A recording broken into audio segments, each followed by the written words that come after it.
अच्छा सर, देखें बच्चों को जॉब्स की तलाश होती है और उनके यहाँ एक सीवी होती है, तो ये सीवी किस बला का नाम है और कितना रोल है इसका जॉब में और आपकी प्रोफेशनल लाइफ में? अच्छा, मुझे अमेरिका में जितनी जॉब्स मिली हैं ना, सीवी पे नहीं मिली। ओके। वो देखते हैं कि ये डिलीवर कर रहा है। किसी ने मेरी डिग्री भी चेक नहीं की, एमएस पीएचडी की। मैं वर्ल्ड बैंक में मैंने काम किया, यूएन में मैंने काम किया, 5 यूनिवर्सिटियों में पढ़ाया मैंने अमेरिका में। लेकिन किसी कहा तो यूनिवर्सिटी। जाता है ना कि आप सीवी भेजें अच्छा, अपनी ये तरफ ये साउथ एशियन कल्चर में ज़्यादा डोमिनेंट है। से। राइट। वेस्ट रेफरेंस चेक करता है, स्किल चेक करता है, और इंटरव्यू पे देख लेता है कमिटमेंट। रेफरेंस क्या अच्छा, चीज़ वो है? जो एंड पे लिखा होता है will be reference. Furnished on reference. Reference वो कहता है 2 ऑन 3 डिमांड। रेफरेंस दे दो। और रेफरेंस को गलत देना गुनाह कबीर है वहाँ पे। ओके। यानी मेरे पास, मैंने वर्ल्ड बैंक में जब पहली असाइनमेंट की ना, पहली असाइनमेंट तो मुझे प्रोफेसर ले गया क्लास से उठा के। दूसरी असाइनमेंट पे मैंने उसके प्रोफेसर का नाम लिख दिया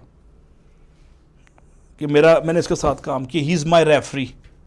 उसका मुझे जब मुलाकात हुई या किसी कहीं पे, उसने कहा मैंने तुम्हें प्लस रेफरेंस दे दिया। उसने ऐसे कहा प्लस, इसका मतलब है कि तुम आगे पार हो गए हो। फिर मुझे तीसरी जॉब, सेकंड जॉब के रेफरेंस पे मिल गई। ठीक है। फिर एक चेन शुरू हो जाती है, जैसे मनी ट्रेल नहीं, रेफरेंस की ट्रेल चलती है फिर। और सीवी तकल्लुफन तबरकन दे दें तो ठीक है, वरना जुबान चलती है। या एक वो आपका कवर लेटर जब आप अप्लाई करते हैं, 3 4 वो देख लेते हैं क्या इसमें जान कितनी है, राइटिंग स्किल कितने हैं। और इंटरव्यू में कॉन्फिडेंस देख लेते हैं, कम्युनिकेशन स्किल देख लेते हैं, body language, dress, manners, etiquettes. और रेफरेंस में एथिक्स चेक होते हैं, डंडी तो नहीं मार रहा, 2 नंबरी तो नहीं कर रहा, पर्सनल एजेंडा प्रमोट तो नहीं कर रहा, और इदारे का मफाद लुक आफ्टर करेगा। 4 5 चीज़ों का रेफरेंस होता है।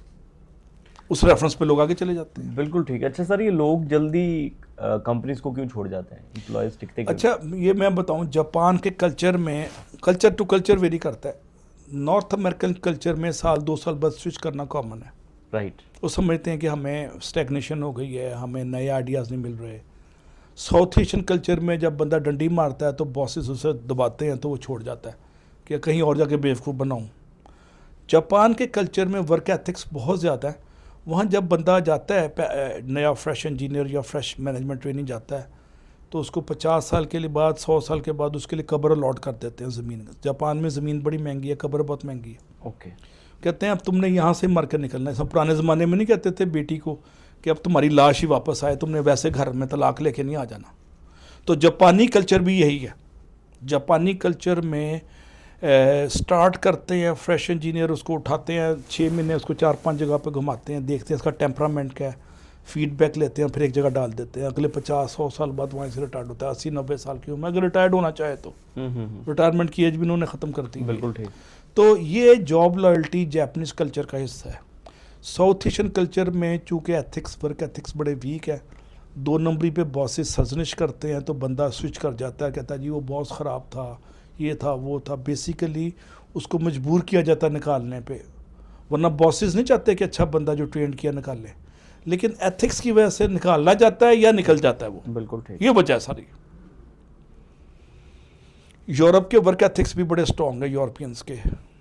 और अमेरिका में एक टर्म है कैथोलिक वर्क एथिक्स।